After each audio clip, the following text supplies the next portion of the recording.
bulan puasa ini Ibu terus nampak cantik nih. Kira-kira kiatnya apa? Kiatnya adalah kuat terus Bu nih, jalan ke sana ke sini. Energi cantik terus. Ay abi teu gawe ke salah. Gawe tapi alhamdulillah ketika masyarakat bisa mengapresiasi pekerjaan saya senang. Jadi sebenarnya membuat saya semangat terus adalah apresiasi dari masyarakat. Dukungan ya Bu ya, masyarakat ya. Jadi artinya memang sih ketika bekerja dengan hati kan saya banyak yang jadi pikiran ke rumah gitu. Oh komplain sana sini banyak jadi pikiran. Tapi ketika kita sudah menyelesaikan itu dan kita diapresiasi itu luar biasa.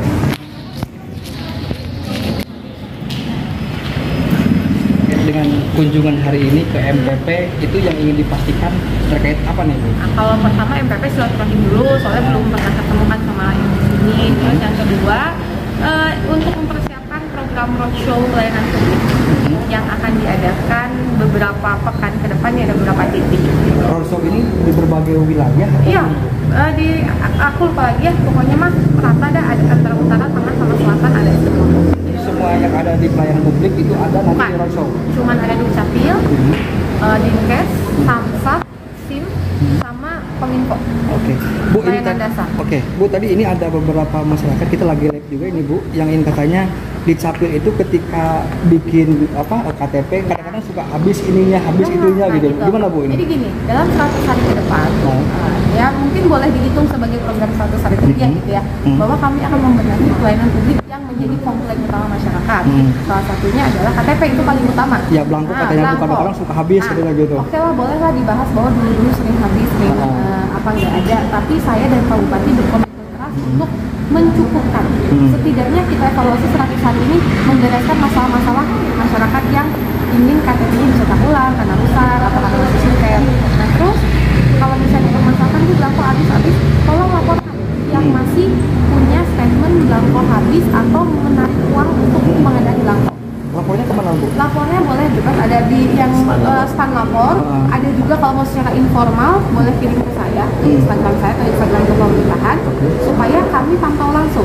Jadi kalau saya prinsipnya gini, kalau kalian ada yang dikenakan pungli, ya jangan dulu dibayar.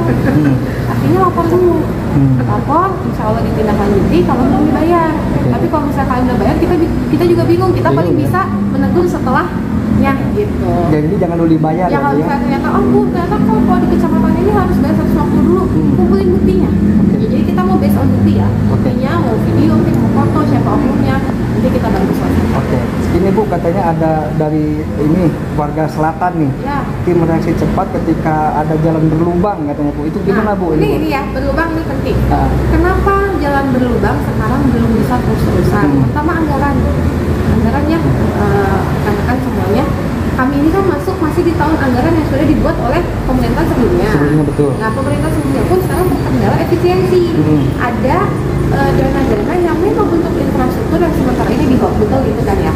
Sementara ini di hold, dalam artian kita nggak bisa ada proyek apapun. Yang dimiliki oleh PUPR hari ini hanya sekian miliar dan itu pun sifatnya hanya untuk perbaikan sementara. Satu Kabupaten Garut ya Bu ya? Satu Kabupaten Garut dengan anggaran yang terbatas. Iya, jadi itu hanya pakai anggaran maintenance. Jadi ketika kemarin kami bisa membenahi lubang hanya dengan ditambal dulu, ya memang karena duitnya ada di situ. Tapi kita sekarang sedang mempersiapkan anggaran perubahan dan anggaran murni.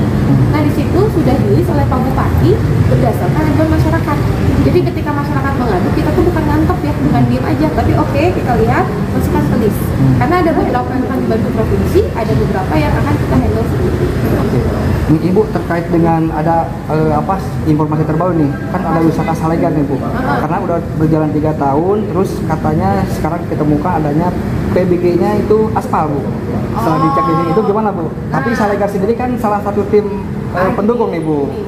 Kita sekarang harus mulai memisahkan ya ketika kampanye dan ketika kampanye itu kan berakhir ketika pilkada. Setelah saya beres pilkada, Pak Bupati dilantik, saya dilantik, komitmen saya adalah untuk semua masyarakat Kabupaten Garut tanpa terkecuali. Jadi Pak Gubernur juga sudah bilang kalau misalnya posisi BUMD tidak boleh diisi oleh teman-teman politik gitu ya. Dan ini pun berlaku terkait apapun yang terjadi di Garut hari ini.